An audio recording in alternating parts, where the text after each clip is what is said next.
Sometimes when building out your home lab, you can get tunnel vision to where you are so focused on the tasks or next set of challenges that you forget to take a step back and look at the bigger picture. That's how it's been for me ever since I started using Proxmox for my hypervisor and operating system for all of my servers. And I never really considered any other options after doing that initial evaluation. But then I kept hearing about Unraid from Linus in the HomeLab community. Now I had an idea of what it was, but I never really considered it. I didn't think it would be able to fit all of my use cases. Or will it? Today I decided to give Unraid a shot. That's right, I wiped one of my servers and I installed Unraid to see what it's all about. This was my first time experiencing it, and to keep it as authentic as possible, you're going to see both my successes, this is a nice touch, and my struggles, but I feel like I should have been able to figure it out within, 2-3 minutes, as I use Unraid for the first time. Now this is probably a good time to let you know that this video is not sponsored. Unraid has no idea that I'm doing this video, and probably has no idea who I am. Also, I bought this license with my own money. Money that you helped me with by becoming a channel member on YouTube, supporting me on Patreon and GitHub, and even purchasing merch from my newly launched merch shop. So, thank you. So if you're not familiar with Unraid, at its core, it's a Linux-based operating system that you can run on your own hardware. It provides roles like an NAS, which makes storing files over the network easy, to an application server by running Docker and providing an app store with hundreds of pre-configured apps, and even a virtual machine host to let you virtualize and run Linux or Windows inside of this machine. That being said, it's not free and you will have to purchase a license or start a 30-day free trial. To install Unraid, you'll need to install it on a bootable USB drive. They have a USB creator for both Windows and Mac, and that prepares your USB drive and installs Unraid. I kept most of the defaults and then imaged it, which downloaded the image and then wrote it to the USB drive. One thing to note about this USB drive is that your license is tied to the USB drive and not your machine. This means you want to make sure you back up this drive often, which is simple to do in the UI later. Before installing, they also suggest to change some BIOS settings for getting the most out of your install, like turning on IOMMU, now you're speaking my language, and other details that might help. My server had all of this configured already since it's ready to run Proxmox, but even if you have all of these settings enabled, you'll want to be sure to set your USB drive to boot first. To test out Unraid, I'm going to use my server build that I've been working on, where I'm trying to decide which operating system to put on it for my application server. Subscribe if you want to see that, but it's a Stornator case with an Intel Xeon, 128 gigabytes of RAM, dual 10 gig NICs, and slightly modified to fit an NVIDIA 3090 and 15 SSDs. I figured this will be a good starting point. So after plugging in the USB drive to my server, I booted for the first time and smashed the virtual F11 key on my server's IPMI. Once booted, I could see that I didn't have an IP address, and it looked like I might need to fix something. This ended up being configuration on my end that I needed to change for Unraid. I have two 10 gig network ports lagged or bonded, and Unraid doesn't know that it needs to bond these two NICs. I was surprised that there was a GUI that you could boot from, which honestly was pretty nice, although I'm sure I would have been just fine in a terminal. So I found my network settings and saw my interfaces were in a weird order, so I fixed that, and then I created a bond and a lag. I tried to do this for both my 10 gig pair and my 1 gig pair, but for some reason it would only work with my 10 gig pair. I gave them descriptions and then just decided to move on. I do wish they had some more advanced networking options when setting it up for the first time. So after booting up, I went to the IP address and I was able to see the sign-in screen. First time using Unraid. Let's do this. Before signing in, I wanted to set a few goals for this installation. I wanted to set up an array and easily add disks. After all, that's one of the best features I hear from most of their users. I want to set up a network share that I can access remotely. I want to set up some containers and get them running. And I want to see what the app experience is like as well. I want to pass through my GPU to said containers, hopefully multiple, and I want to check out some of the backup features, if any. I'm going to explore some of the options and configure the ones that I see fit. Oh yeah, and turn on dark mode ASAP. First things first, let's find dark mode and turn that on. I would love it if it just had a sun or a moon that I can click on. Dynamics, color theme. I don't know what dynamics is, but this says white and I want it black. Awesome. Why is this bar still white? This is okay. This is dark enough. Dark enough to take off my glasses. So after finding dark mode, it was time to take a look around. It was hard to ignore the dashboard that you land on, so I decided to check it out and click a few buttons. Okay, so first things first, let's look at the dashboard. This is actually pretty nice looking for a dashboard. Model, custom, edit.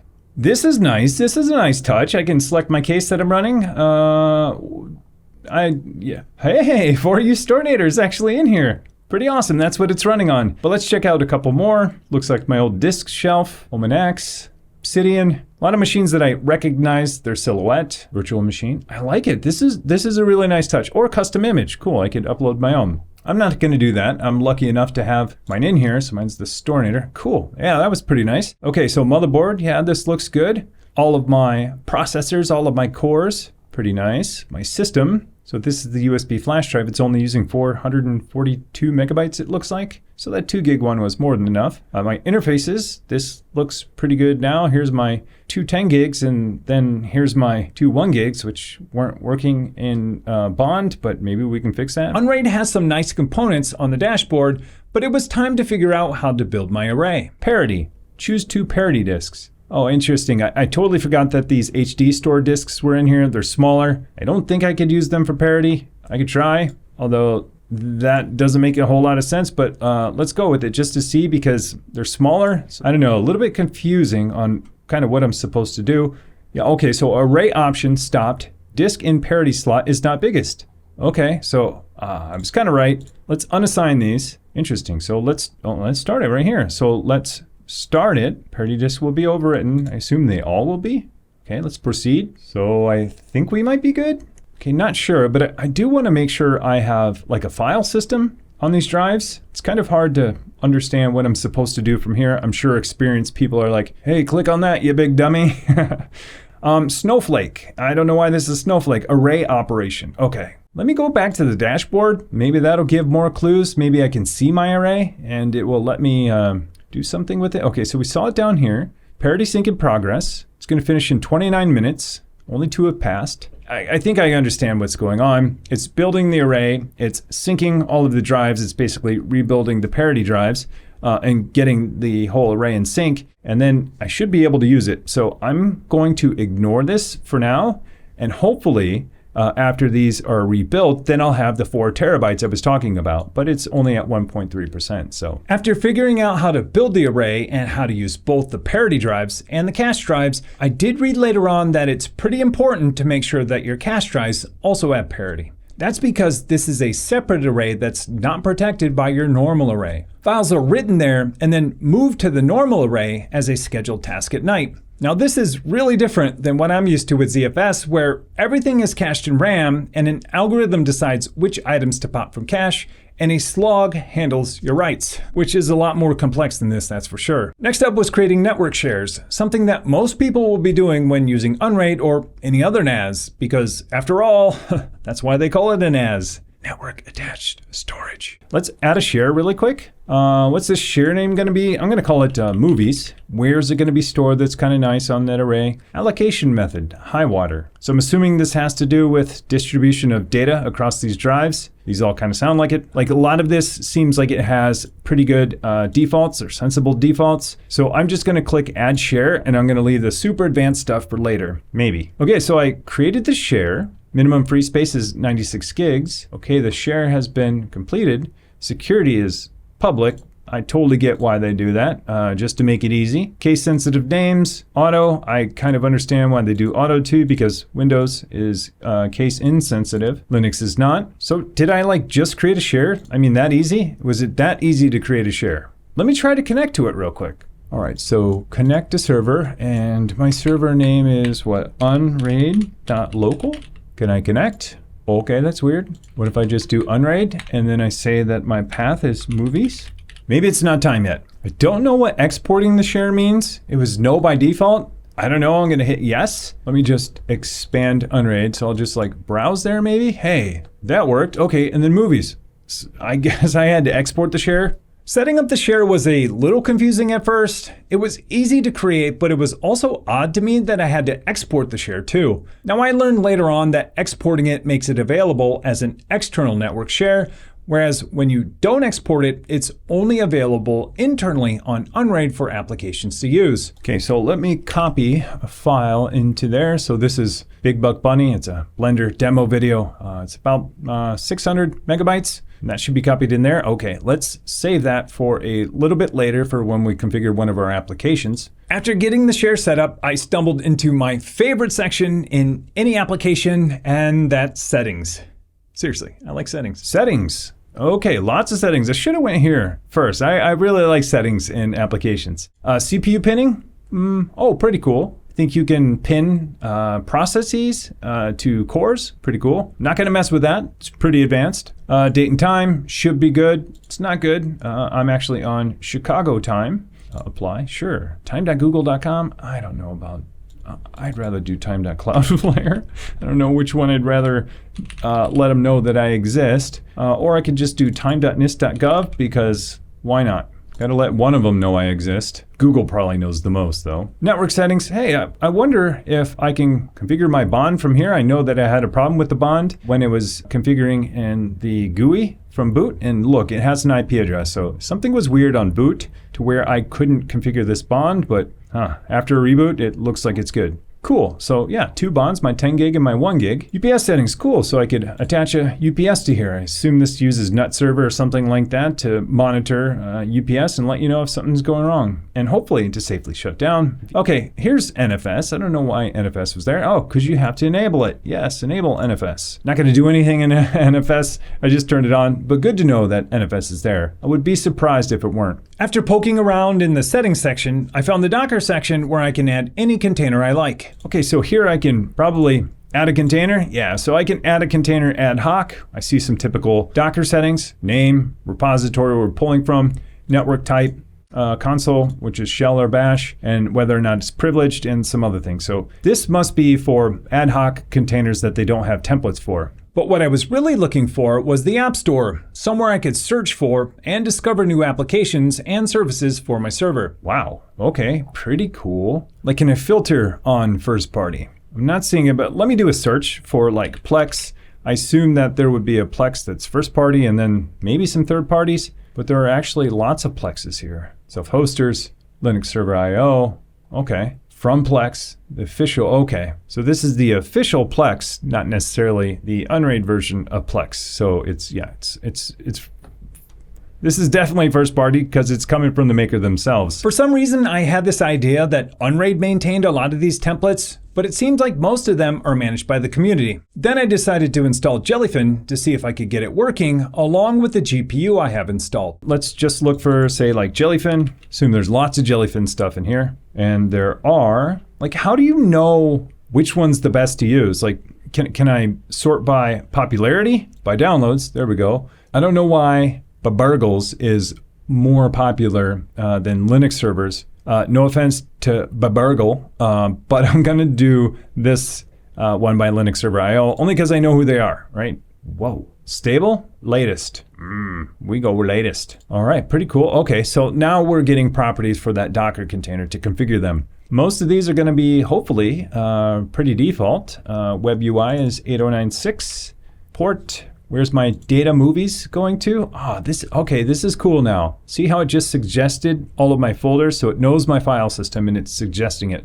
That's pretty handy. That's pretty cool. TV shows, I don't have any, but if I had them, it's suggesting all of the shares or all of those folders. Okay, so Jellyfin publish server URL. So this is my IP address. Is my IP address really .05? It's kind of weird if DHCP handed that out. But we'll figure that out in a little bit. Let me just apply this and then we'll figure it out. Apply. Oh, please fill out this form. Data TV shows. I don't have any TV shows. Okay, I'm going to create a TV shows really quick so it doesn't freak out on me. Add share. Oh, I got to do the whole, I think, export and make it public. Okay, so TV shows is created. Gonna go back here, click this, TV shows. Can I pick it? Yeah, okay. So are you happy now? Yes, you are. Please wait, I will wait. So I didn't see anything about GPU or hardware or anything like that for this image. I should also look to see in our settings to see if it does detect my NVIDIA 3090. So the thing I'm not certain about yet is my GPU. I want to pass my GPU through to this Jellyfin container. so that I can test out some transcoding, but I have no idea where that is. It took me a little while to figure out how and where to install the NVIDIA drivers. I assume they were just bundled along with the operating system. I don't know, maybe I'll search for NVIDIA. Hey, NVIDIA driver. Okay, this plugin will install all necessary modules and dependencies for your NVIDIA graphics card so you can make use of it in your Docker containers. Cool. Yeah, monthly CA Spotlight. I don't know what that is. I mean, I get what a spotlight is, but I don't know what CA is. What is CA? Canada? Canadian? Anyways, so let's get this installed. Cool. Well, it's nice that they spotlight this and they think it's good. This application has additional requirements compatible. Yeah, I have one. Oh yeah, so there's the NVIDIA drivers. Okay, so 550.78. That's cool. So they make drivers modular so that you can install them separately and then they don't have to maintain them in the operating system. Totally makes sense that they do that. It's just not how some other products handle it, but I think this is definitely the right way. Instead of baking it into your image, you install it later and not even install it if people don't need it. So pretty cool. I like it. I like it because then you're not bloating your base image. So let's start Jellyfin. Okay, let's go to our libraries. Okay, so movies. Here's Big Buck Bunny. Before we play back, let's allow encoding from HVEC, hardware acceleration. Yes, we want NVIDIA NVENC, and let's save. Okay, now let's stream this. Maybe do a play. Then let's change this. So this is direct, but let's change it to transcoding. Ooh, okay. Okay. It did not like me choosing transcoding for some reason. I then looked at all of the Docker variables for this container, and I found that it was missing one that sets the visible devices, but even that didn't fix it. I did spend a few more hours outside of that video, and I found that I was missing the runtime flag to inset NVIDIA on the container when starting it. But even after that, it still wouldn't work. I watched videos by both Space Invader 1 and Ibra Corp, who are legends in the Unraid community, and I tried everything that they suggested, but I still couldn't get it to work. So I decided to give it a rest and possibly revisit it later. After that, I decided to create a virtual machine to see what the experience was like. Now, creating a VM was easy. If you've ever used KVM before on Proxmox or anywhere else, you'll be familiar with all of the options. I do like how the templates had sensible defaults for your machines, and this takes some of the guessing out of choosing the right options. After getting the VM up and running, I thought this would be a good time to test my GPU with this machine. I thought that I could just add an additional GPU to the device along with the device for VNC, but it turns out you can't. If you choose to pass through your GPU, you have to physically connect it to a monitor, or the other option is to configure it using the virtual GPU and VNC, and then later disabling the VNC virtual adapter, enabling the physical GPU, and then using remote desktop to get into it. A few things did surprise me about the virtual machine experience. I was surprised that there weren't any stats per VM. That means no CPU stats, no memory stats, no disk activity stats, and no networking stats. I get it, its primary use case is a NAS, but it would still be nice to see some sort of visualization for this. Another thing I noticed is that there was no way to snapshot or back up your VMs. Now, I'm not sure if this is yet another app or plugin, I didn't check, but I feel like this should be part of the OS and not something that would require installing a community plugin for. And this is what I experienced quite a bit when using Unraid for the first time. It seems like there's so much to like about it, but missing some of the polish that I had conjured up in my mind about what the experience was like. On one side, you have pages and pages of game servers, media servers, and even ways to install IPMI sensors, but it's missing some of the basics like metrics that you would hope to see for the containers you are running. Then you have something as interesting and as advanced as CPU pinning virtual machine cores to the host cores, but no insights to how your VMs are actually performing. Then you have the easiest install for NVIDIA drivers and the container toolkit I've ever seen on Linux, but no hints or checkboxes to just turn it on for containers.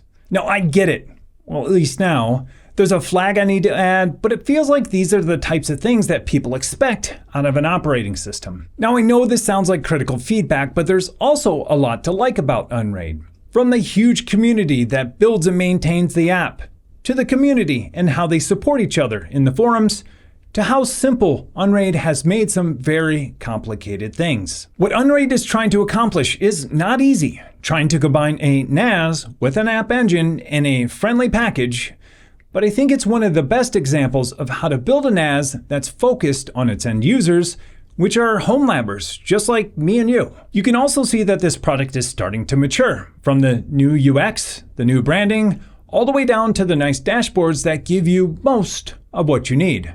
I'm sure they'll continue to develop this. So I bet you're wondering what I really think of Unraid and if I'll continue to use it. The easy answer is, of course. I bought it and I'll continue to use it and see what updates are brought in the future. But honestly, I have such a complex environment in my home lab that this might not be the best fit for everything that I do. So I think the better question would be, would I recommend this to a friend? Or even better, if a friend was considering buying Unraid and asked me if it was worth it, what would I say? I think the answer is wholeheartedly yes. For anyone who wants to build a NAS with an app engine with their own parts, who wants an easy way to install any Docker container they want, who doesn't want to spend hours and hours trying to figure out how to use an enterprise-like system at home, who wants to join a community full of enthusiasts, who wants to get the most out of their hardware while still getting the most storage efficiency possible, yes, then Unraid is for you. Unraid is a great option to have for your home lab operating system, and while I may not use it on all of my servers, I'm glad they're here and I want them to stick around for years to come. I'm Tim. Thanks for watching.